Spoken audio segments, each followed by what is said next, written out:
everyone, welcome to AMA. It is your Stephanie Jumbo, and we're here to talk about girls' issue, things that affect us as girls. I'm sure a few of the things we're going to talk about today will be some of the things running through your mind. You're going to be asking yourself, how do I find love? How do I communicate within this huge society? And with me to do justice to this topic, or topics, because we've got a lot of things to talk about today, is my lovely friend Emma. Yes. Say hi to everyone out there. Hi, everybody. You look really beautiful and rare. Thank you. You I look love beautiful the makeup. too. It looks Thank beautiful. you. How are you? I'm good. That's good. This area is one part that really gets me very excited. Yeah. You know, love. Everybody wants to be in love. Yes. Everybody wants to have someone that loves them. You know. But when you're in a society where the culture is quite different from what you're kind of used to, it's quite difficult to find. I don't want to say find love. Yeah. Have you had any difficulties finding love here in Australia? For me, I haven't had any difficulties. As you can see, I'm Ooh. yeah. So, finding love here in Australia hasn't been difficult. It's a different culture, as you know. For us Africans, we're not very expressive with love. But here, people are very expressive with love.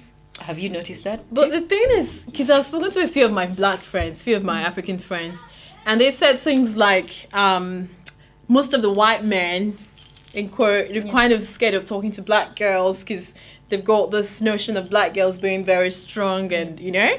So it's quite difficult to penetrate into that market to find love because these people have their mindset of what they think about you. Yeah. They don't actually come to you.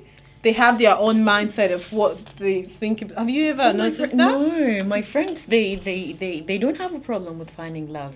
I've seen a couple of them who have love with some Australian guys. Oh, so, that's cool. But I think from what I understand is that they find we African girls very attractive. Oh wow! Some okay, that's a twist. It's good to get quite two different, two opposite. Oh, that's cool.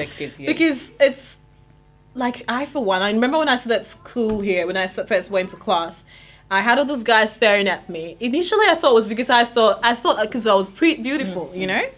But then they just kept staring at you. Then I felt so bad because they didn't walk up to me and go, you know how it is in Africa. Yeah. If a guy sees you, they don't stare at you that long. Yeah. They just stare at you a little bit and they go, hey girl, what's up? What's your name? What's your name? And they start having a chat with you. But yes, quite. Have you noticed quite the difference? I have. You can see some of them looking at you, but I think they quite haven't got the confidence to like come over and like talk to you. And also another thing, it's a different culture for them.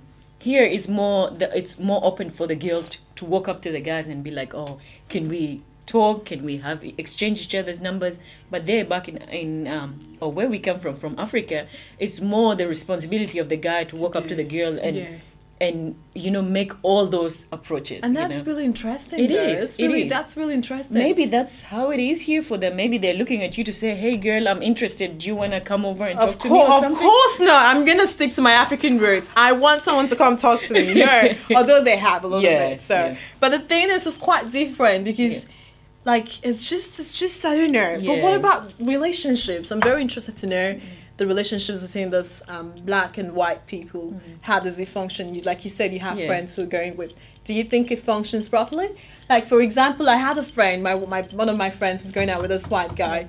And you know how we change our hair all the time? Yes, like, we've got this strong fascination with hair. Like, I change my hair all the time because I love changing my hair. I do too. But then the thing is, because he's not used to that thing. He's not used to the culture where we change our hair all the time. So when you go to sleep, he sees her taking her wig off. It's like, damn, what's going on? What's she doing? Yeah, it's just a matter of explaining it to them, you know. But now they're getting to understand it. Because you'll have 1,000 different hairstyles in a year, you know. As an African girl, that's a normal thing, or even more, you know.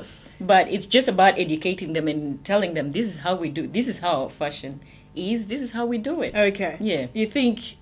But I think love is just a universal language. It doesn't really have any specific. Even if we say, oh, you know, but once love is there, it is there, whether you're from a different culture or from what, it is just there. Yeah, I love what you've just said. That's so passionate. Yeah. A few of the girls I've met, not really my friends. Yeah. They've said things like, most of the African girls or African men here, they go back to Africa marry their wives and bring them back to Australia when we have young African girls here that should be married and things like that. Have you heard of something like that before? Yes, I'm seeing that a lot of young African men are resorting to going back home there and getting married. I think I don't know what they think, but from what I hear, talking from other gentlemen who've gone there and got married, they say that we, the girls who've come here, we've adopted the culture here, and we don't have our African culture anymore. It's quite funny though, because if they've been in this culture, it means they have adopted it. So why would they want to go back to bring someone who is not used to the culture here? Wouldn't you think it will work better with someone who's already used to the culture? I think our brothers are a bit hypocritical. I think there's something going on. And if they have any issues with this and they want to clarify this, you can come and contact AMA, because we're happy to deal with this. We want to trash this out, because we've had so many people talking about this, and it's like really troubling. What is going on? They go back to, you see them going out with you. They have boyfriends and girlfriends here.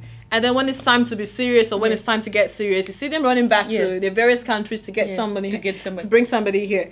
I think the girls here, we're doing fantastically well. We are. The funny thing is, when they do that, and here you find maybe a white guy who loves you, you're in love with him, and they get angry. And they start giving him the looks, and they start intimidating him. What's up with that? What do they? What is? We cannot be single for life. Of course not. That's true. And so if you don't want to perform your duties as a black brothers, then we're gonna go out there and get our white brothers to do some things to some black sisters.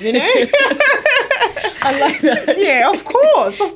We cannot be single forever. I know. If our black brothers, let's give credit to some African brothers who married the girls here. But some of them just have this crazy mentality. Anyway, I understand though, if they already have their relationship growing up from like childhood and things like that, but then they want to go back to their old relationship. I understand that. But the people I'm actually angry with or angry at are those people who have defiled the girls here and they run back to their countries to bring to bring a new girl, bring someone new into the picture. That's the part that annoys me the most. But anyway, it's been so good talking about this. And if you have any questions out there, and if you've experienced similar issues, please talk to us, because we're happy to share. We're happy to share this with the wider society. It's been lovely having you here with us today. Thank you so much, Emma. Thank you. Have a good one. Bye. See ya.